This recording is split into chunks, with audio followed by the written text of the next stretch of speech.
Hello, welcome. My name is Margie Clifford, and I'm here to offer you a brief practice for those days where energy, motivation, creativity, time are somewhat limited, but the awareness of the motivation for practice and the benefits from practice are still high. So I've just laid a blanket down here on the floor, and if you have thick carpeting, you might not even need a blanket.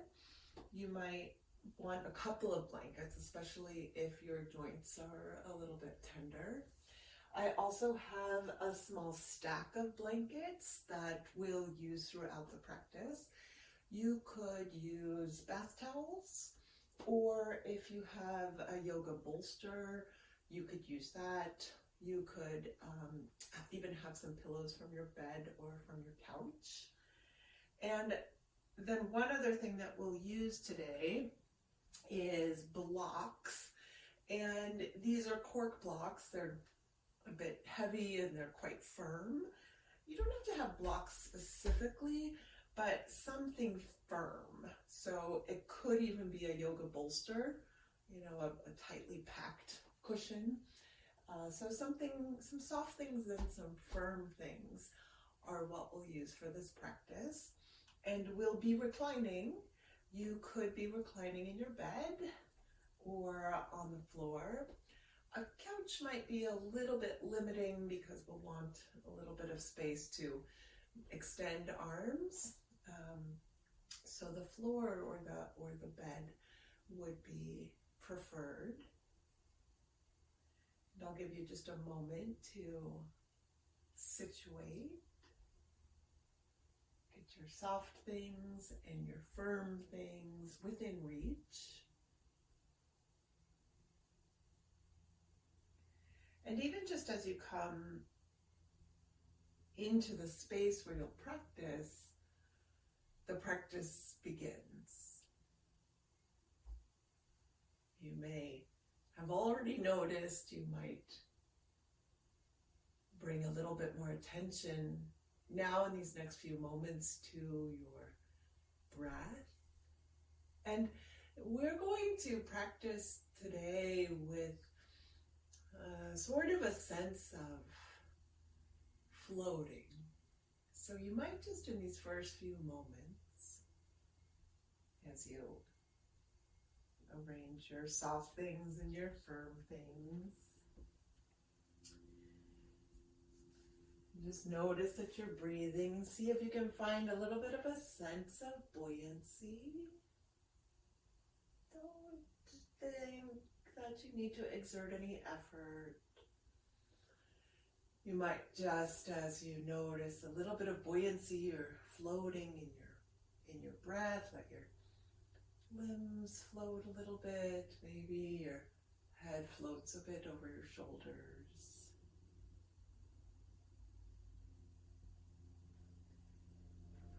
Let's start with the blocks just out in front within reach, with the knees under the hips and the hands under the shoulders in a downward facing position. And you can't do this wrong, just move around a bit. Just see how it feels to put some weight into the legs. If the knees are very tender, more cushioning underneath. Put some weight into the hands if the wrists feel very tender. Also, a little bit more cushion underneath. So we have these pillows or blankets here to help to encourage this sense of floating. And we're just rocking back and forth a bit, maybe side to side. The The movements can be as big or as small as is interesting to you. And you can move as quickly or as slowly as you like.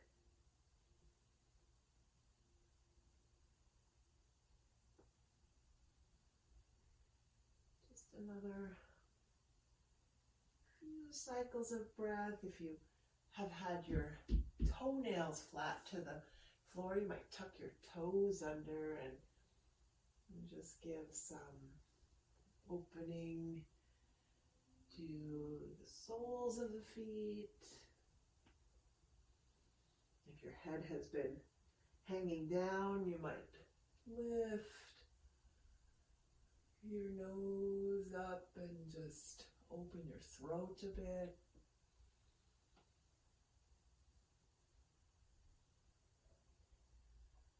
Okay, and then we're going to, with the tops of the feet facing down, make a little bench. So here's where the firm, and maybe the firm and the soft things together will come into play.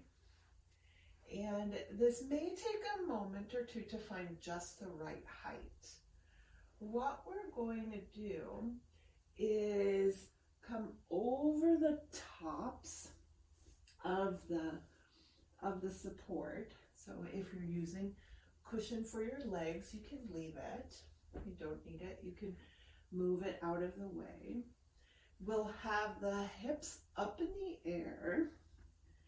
The arms will stretch out in front of the shoulders, and we'll see if we can find support for the floating ribs. These ones low, just right under the breastbone with the blocks. So depending on the length of your femur bone and the flexibility of your spine, you might need more or less height. I have long legs. I'm going to use the blocks on the tallest height. And I'm going to put a blanket over the top so that it's softer. So I get more of a floating sensation. So I'm going to come and find, oh yeah.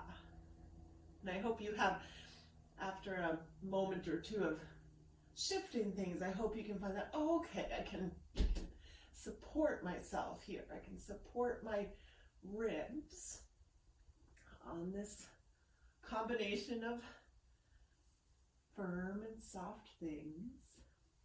And then we may also like to have another support available. I'm going to roll my blanket up so that it makes a little platform that I can rest my head on.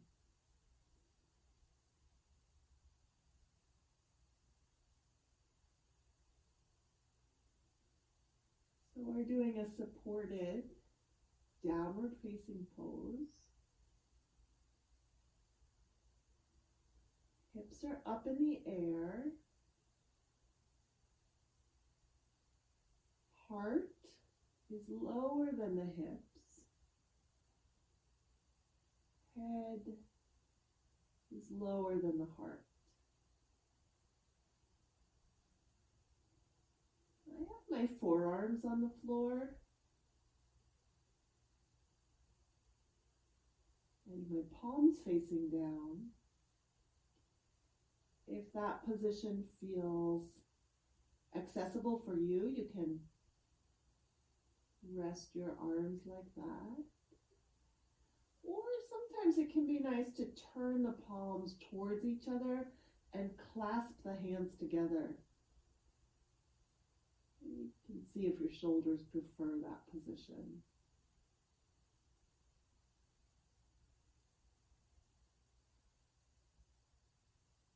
You want to make sure that the spine is enjoying a lot of length here. And you might find even after now several breaths that you have a little bit more length. The support under the head might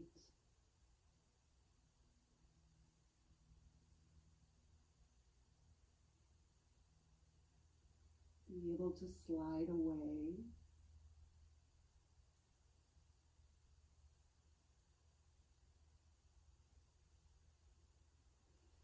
You might even find that removing the support under the head is interesting, possible.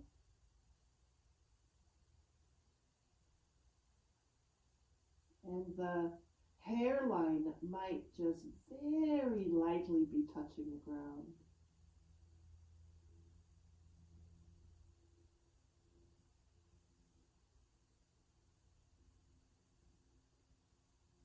Look for that floating sensation in your shoulders and your hips.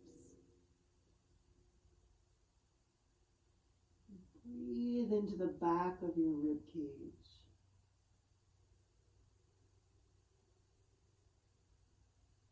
One more long breath.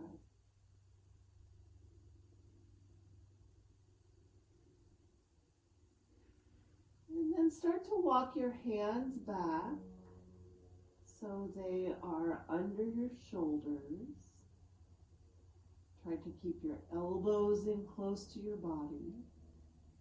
And then start to draw your collarbones broad away from each other and push down into the floor to lift your ribs off of the block.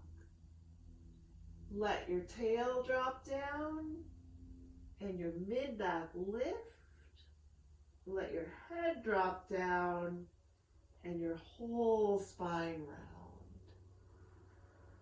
Give yourself another moment to shift your weight from your hands to your legs. Maybe even tuck your toes under and stretch the bottoms of your feet again.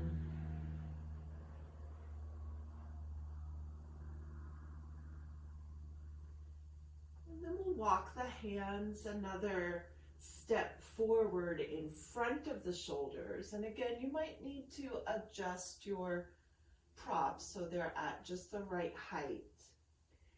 This time we're going to use the props to support the pelvis. So we'll bring the shoulders forward towards the wrists and start to lower the pelvis down.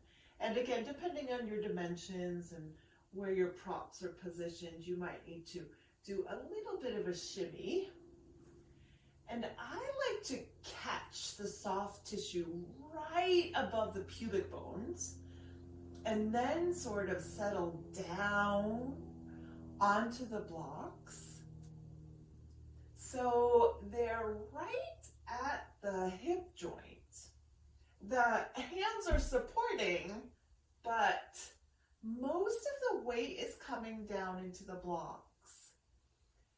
The tops of the feet can be flat to the floor. Draw the collarbones broad. Lift the base of your skull, the back of your neck up out of the curve of your spine. And look for where you might be exerting a lot of effort, and see if you can find a little floating. Let's just be here for 3, 2, 1 more breath. And then look down to the floor between your hands.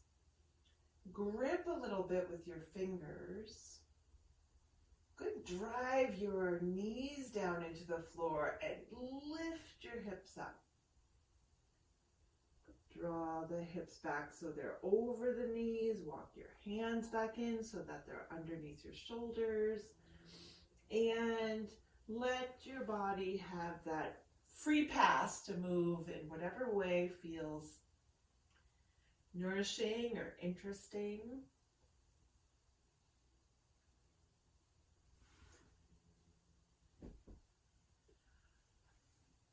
We'll move the block blocks out of the way for the next posture, which will be side lying.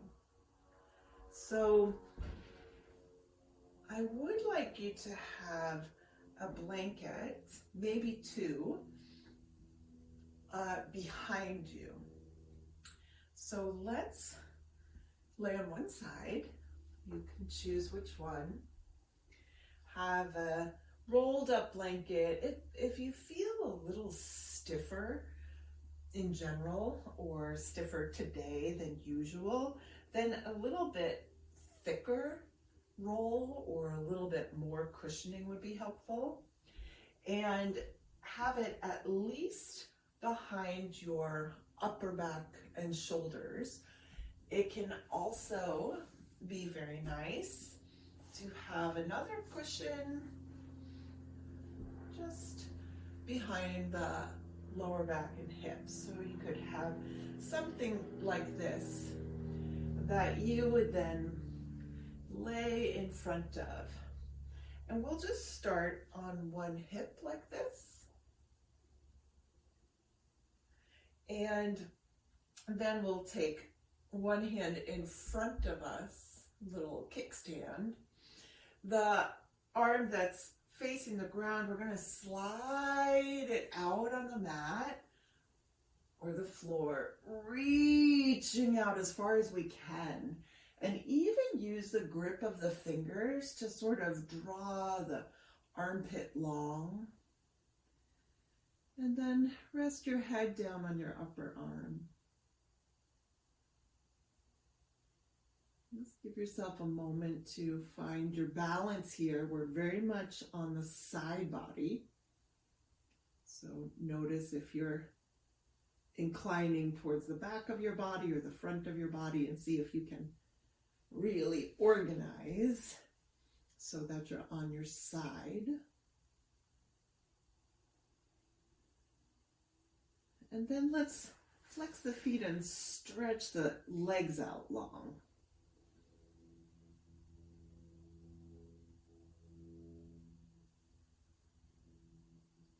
Allow your bones to float.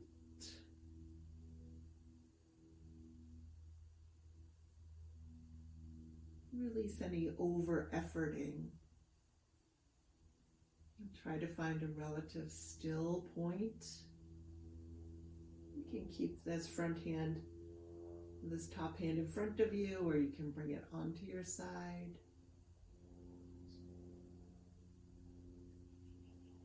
Keep this bottom side long, open in the armpit. Maybe you can feel both the chest and the upper arm in contact with the floor.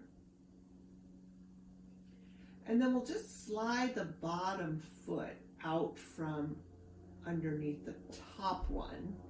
So the big toe side of the top foot can come to the floor. We get a little bit more length on the top hip.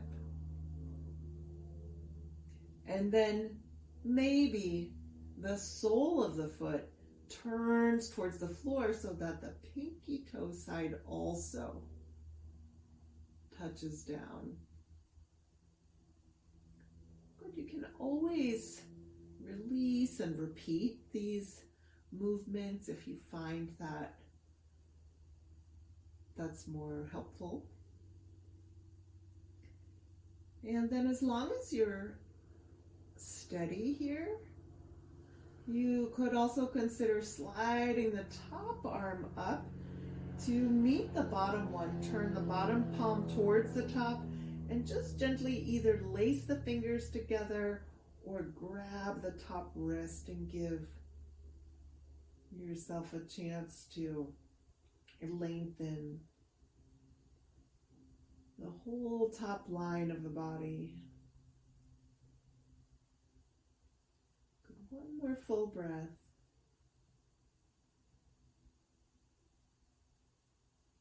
And then we'll release, we'll bring both arms down. The top arm will come to rest either again as a kickstand or on top of the body.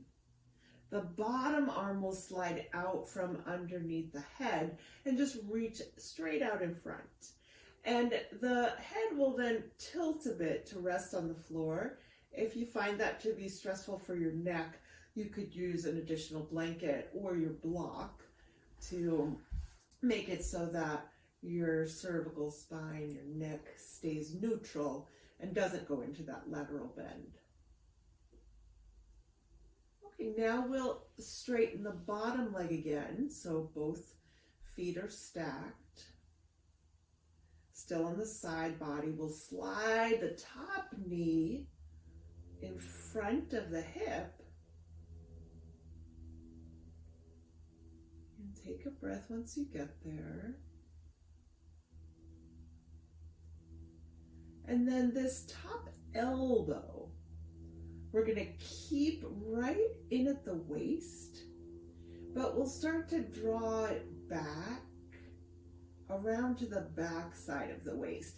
And I hope that your props are just perfectly positioned so that your shoulder blade feels the contact, the support of the blanket or the bolster behind you. If you don't, you can take a moment to just reorganize so that you've got something right tucked up underneath your top shoulder. And the top upper arm just lazily drops back behind the rib cage. And you can turn your head so that you're looking right up at the ceiling. We'll just take a few breaths like this. This easy twist.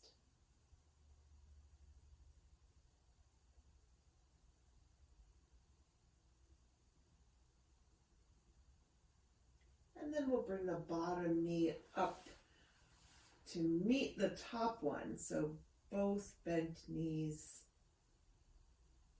are out in front of the hips. And you might find that you get a little bit more freedom to turn the upper body in the opposite direction. Maybe you even drop the elbow back behind you. Maybe look over the opposite shoulder.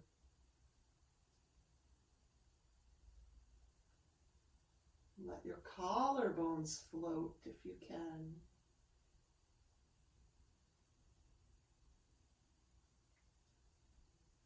And then come back over onto your side. Use that front hand to support the lift of your torso off of the mat. And come over onto the second side. So again, we'll have the support behind the shoulder blade for sure. Maybe a second one behind the lower back and hips. And we'll start sitting on the hip. One hand in front, the other slides out long. And the head comes to rest on the upper arm. Again, remember you can even activate the fingers and sort of give yourself another millimeter, 2, or even more length as you're able.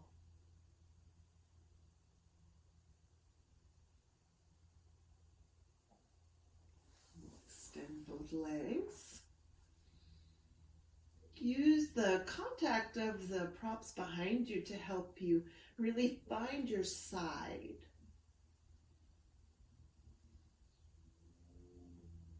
One side turn towards the ground, the other towards the sky. Pausing in between the movement so that we can reestablish steadiness and spaciousness. So we're looking to let the bones float. Give your breath access to your joints.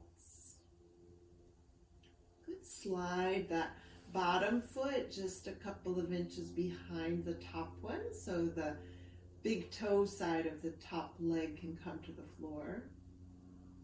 And then maybe that ankle also opens up.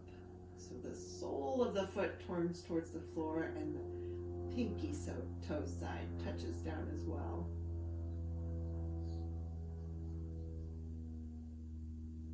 Good. Any over efforting can be greeted with a thank you, and then ease off a bit. And if you'd like to add extension all the way up through the upper body in this sideline position, you could extend top arm, lace fingers together, or grab opposite wrist and give a little tug.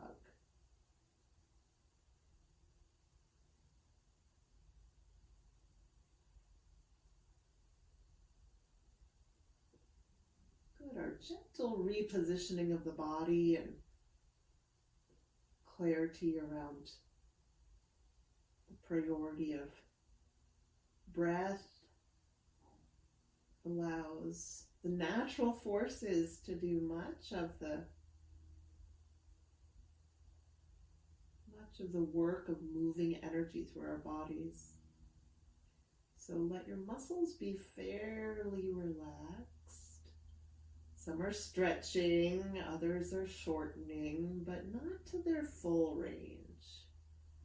We'll go ahead then after that side stretch and come back with the front hand either on top of the body or in front of. And then again, we'll straighten both legs. Getting ready for the gentle twist, we'll bring the top knee out in front of the hip. Staying on the side. Bring the top elbow in towards the waist and then gently start to slide it around to the back side of the waist. That bottom arm can go out in front of the shoulder and head can either drop to the floor or you can use the block to keep it more neutral. And then the gaze might follow the direction of the shoulders and turn towards the ceiling.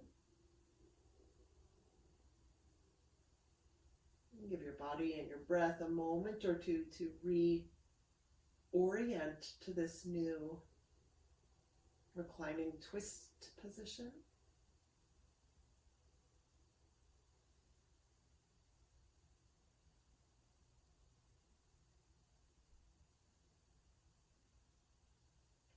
And then let's bring both bent knees stacked in front of the hips. Maybe that gives you a little bit more freedom to continue the rotation of the chest and the head up towards the ceiling in the opposite direction of the legs.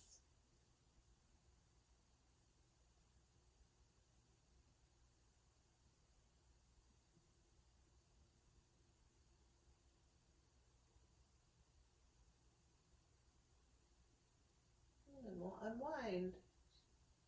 Come back to sideline. Use that top hand again in front of you to push the floor away and lift the torso up. Might come around then just to sit on the edge of one of the blankets.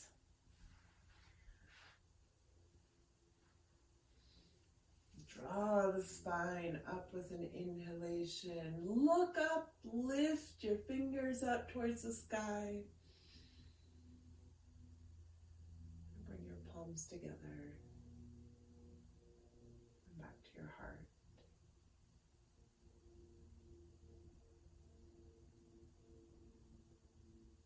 On behalf of all beings, thank you for your practice. Namaste.